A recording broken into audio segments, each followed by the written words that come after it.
전 시간에 우리가 했던 것 중에서 이 이번 시간에도 마찬가지로 이 식중독에 대해서 계속 이어서 설명이 되어질 겁니다. 그래서 전 시간에 우리가 식중독에 대한 부분 한번 다시 살펴보고 이번에 그 독소형 식중독, 그 다음에 감염형 식중독에 대해서 한번 살펴보도록 그렇게 하겠습니다. 그래서 우리가 보통 우리 식중독이라고 한다면 지금 화면에서 여러분들 같이 보는 바와 같이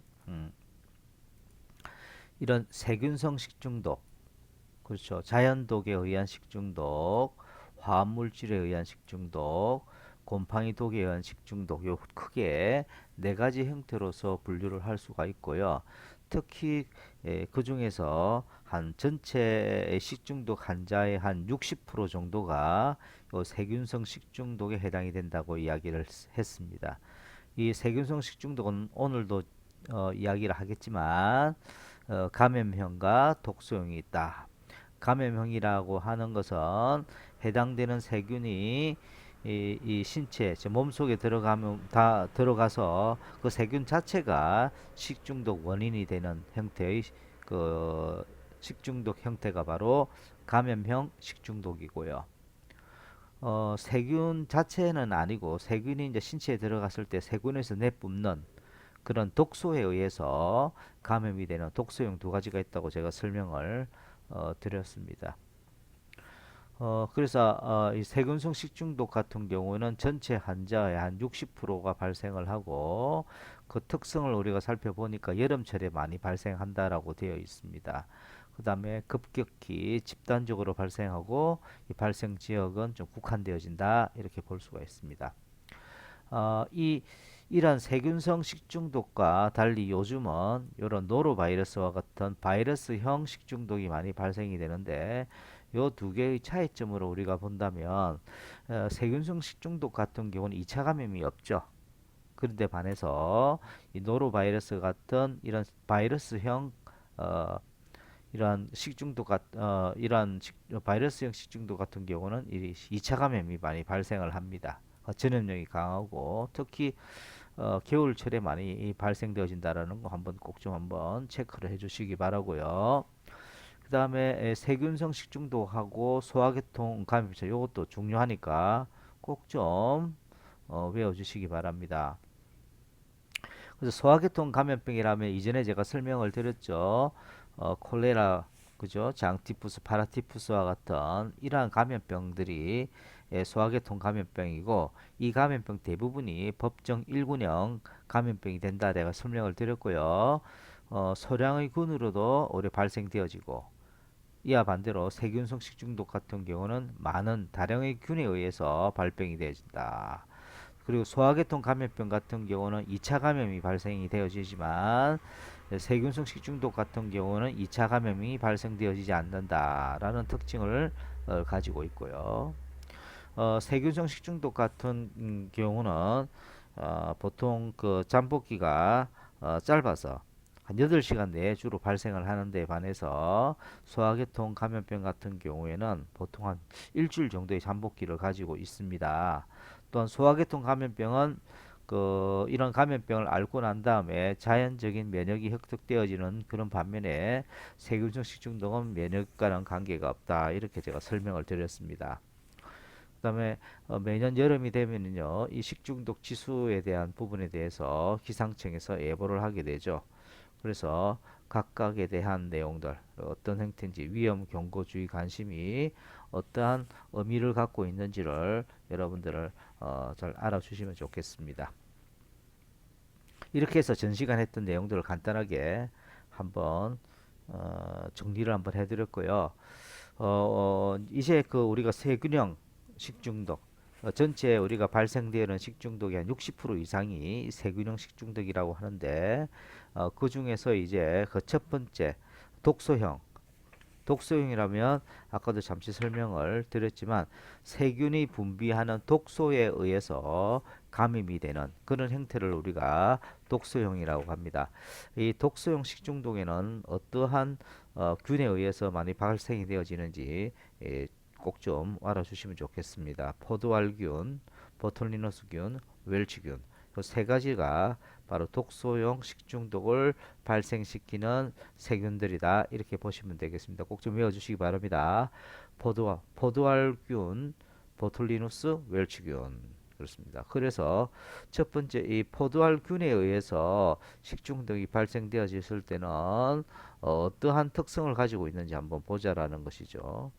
이 포도알균 식중독 같은 경우에는 황색 색소를 생산하는 이 황색 포도알균 자체가 황색 포도알균이 식중독 원인균이 됩니다. 그래서 말 그대로 이 독소를 내뿜는다라는 거죠. 이 포도알균이 신체에 들어가게 되면은 독소를 내뿜어서 어떻게 해요? 식중독을 발생시킨다라는 것이죠. 그런데 이 포도알균 식중독 같은 경우는 내열성이 크기 때문에 100도씨에서 30분간 끓여도 파괴되지 않는 아주 독한 그러한 균이라고 볼 수가 있습니다.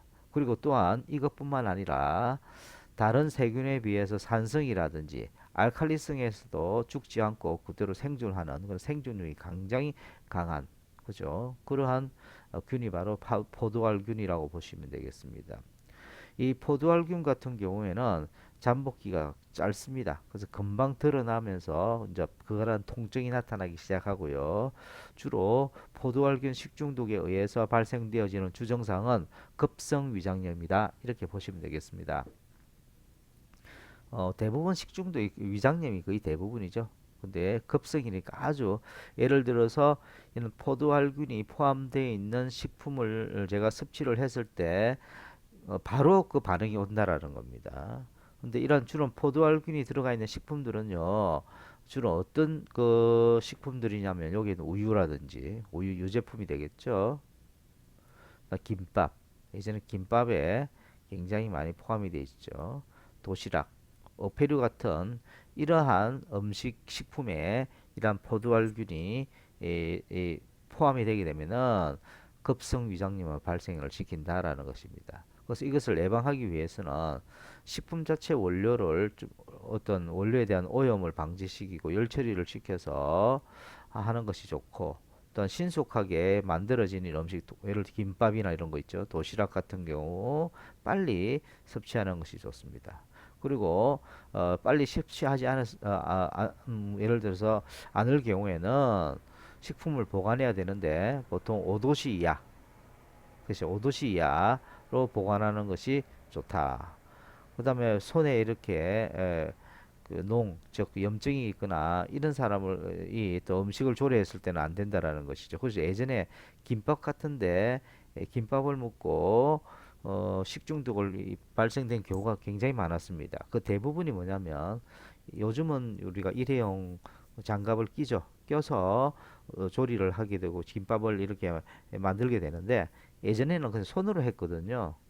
그래서 여기에 무슨 상처가 있거나 한홍이 있는 그런 사람들을 이렇게 작업을 하면서 이러한 포도알균이 이제 포함이 되겠죠. 그래서 이러한 사람들이 식품을 제조하거나 조리하는 것을 금지하는 것이 좋다. 그리고 위생 및 조리 기구를 청결하게 하는 것이 좋다. 그래서 여기서 이제 우리가 지금 공부하고 있는 건 뭐죠? 독소용 식중독이잖아요. 이 독소용 식중독은 기본적으로 어, 독소를 이 세균이 예를 들어서 포도알균이라는 세균이 이 분비하는 독소에 의해서 감염이 되는데 이 포도알균 식중독 같은 경우는 장독소입니다. 장독소. 장독소고 그리고 이 황색 포도알균 같은 경우는 주로 환홍성균이라든지 즉 염증을 일으키는 균이죠. 이러한 균에 의해서 노출에 의해서 식중독이 많이 발생이 됩니다. 아까 제가 또 설명드린 것 중에서 굉장히 잠복기가 짧다고 했었죠. 보통 한 평균 3시간 이내에 증상이 바로 나타납니다. 그래서 지금 설명하는 것은 독소형 식중독 중에 하나인 포도알균 식중독에 대해서 지금 설명을 했습니다.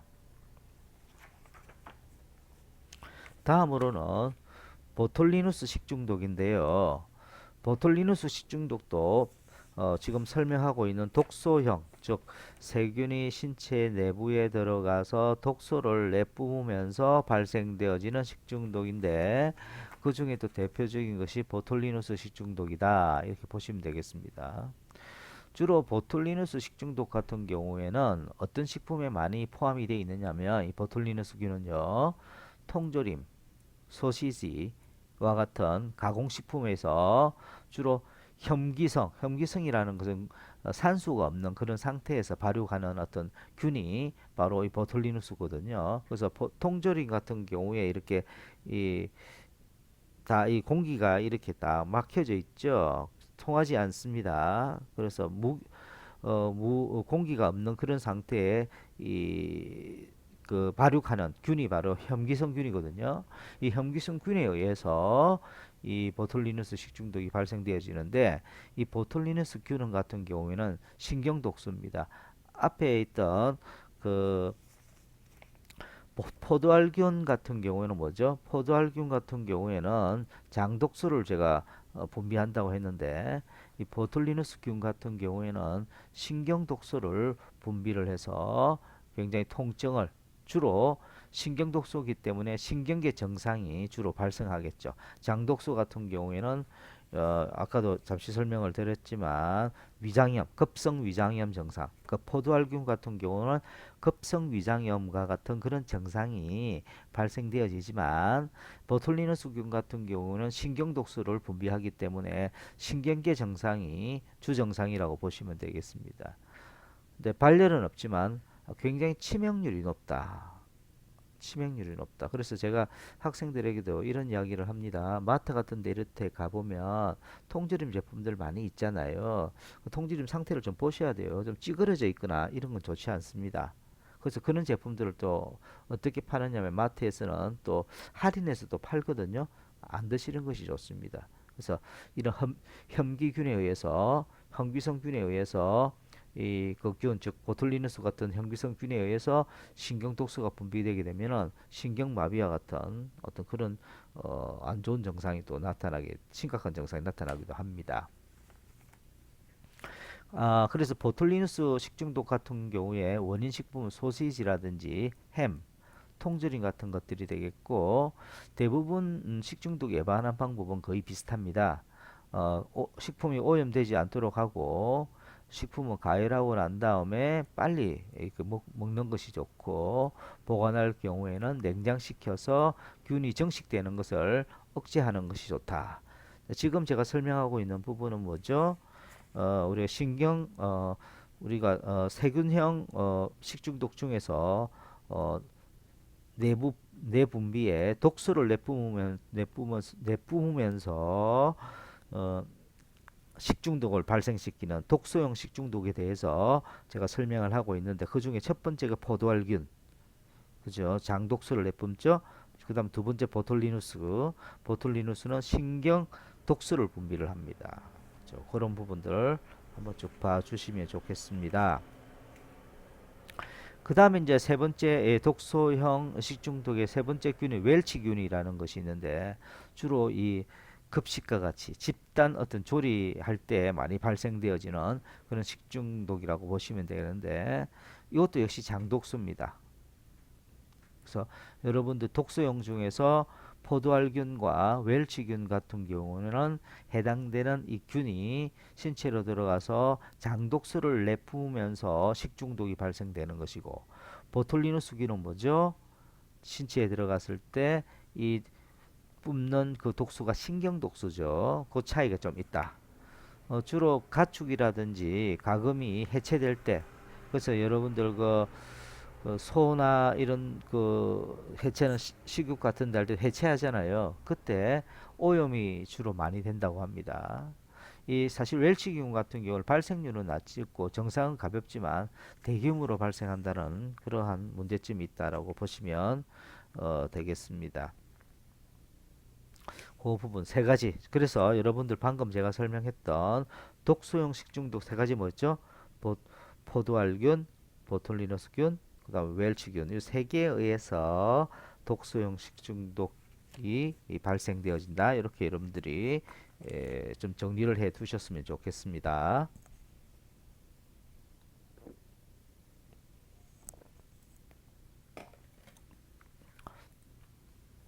이번에는 감염형입니다. 감염형이라고 하는 것은 그 균 자체에 의해서 식중독이 발생되어지는 그런 형태다라고 보시면 되겠습니다. 그래서 어, 제일 많이 발생되어지는 그래서 어떤 식중독 중 세균형 식중독 중에서도 가장 많이 발생되어지는 그런 식중독 형태가 뭐다? 이 살모넬라 식중독이다라고 보시면 되겠습니다. 그래서 발병률이 이 식중독균이 내 몸에 들어왔을 때 발병되어지는 확률이 75%, 즉 100명에게 이 균이 들어왔을 때 75명이 이런 살모넬라 식중독에 감염된다라고 보시면 되겠습니다. 이런 증상이 나타나게 된다. 즉 다른 식중독균에 비해서 발병률이 굉장히 높다라고 보시면 되겠습니다. 근데 이게 살모넬라 식중독이 걸리게 되면은 주증상이 뭐냐면 복통이 오고 설사, 구토, 발열이 옵니다. 그래서 마치 소화기계 감염병 중에서 장티푸스균이라든지 파라티푸스균과 같은 그죠 열병이죠. 이러한 것과 잘 구별이 되지 않는 그런 문제점이 있습니다. 그 정도로 조금 고통이 좀 따른다라고 보시면 되겠습니다. 복통이 설사 열이 올라오고 구토가 나고 그런 어떤 형태라고 보시면 되겠습니다. 양호한 난방 등으로 인해서 점점 이 살모넬라균이 증가하는 그런 경향이 있고 하지만 이 살모넬라균 같은 경우에는 열에 약합니다. 그래서 이 저온살균으로도 사멸이 된다. 보통 저온살균이라고 하면 그러면 학생들이 그러면 0도 뭐 5도 요런 새끼야 그런 건 아니고요. 한 6, 70도를 이야기를 합니다. 한 6, 70도에서도 의 온도에서도 이 살모넬라균은 사멸할 수가 있습니다. 그리고 조리식품에 2차 오염이 없다면 발생되어지지 않는 그런 특성을 가지고 있습니다. 그래서 이런 살모넬라 식중독을 발생시키는 이런 원인 식품들은 어떤 식품들이 있느냐면 여기 보시면 식용유, 그 다음에 계란 같은 경우 뭐 이런 것들뿐만 아니라 어떤 특정 식품에 국한하지 않고 많은 식품에 이런 살모넬라균이 생성되어질 수 있다 이렇게 보시면 되겠습니다. 이 감염형 식중독 예방책은 앞에서도 제가 설명드렸지만 거의 흡사하다. 식중독을 예방하는 방법들은 거의 흡사하다라고 보시면 되겠습니다. 좋은 유통으로 살모넬라 그죠 정식을 억제하고 음식물을 먹기 전에 먼저 조금 끓이거나 가열해서 먹는 것이 좋고 조리 후의 오염 및 정식을 방지하기 위해서 신속하게 해당되는 식품을 섭취하는 것이 좋겠다라는 것이 되겠습니다. 예, 요거 하고 잠시 쉬었다가 우리가 그다음 장염 비브리오 뭐 식중독이라든지 그런 병원성 대장균 식중독에 대해서 한번 살펴보도록 하겠습니다.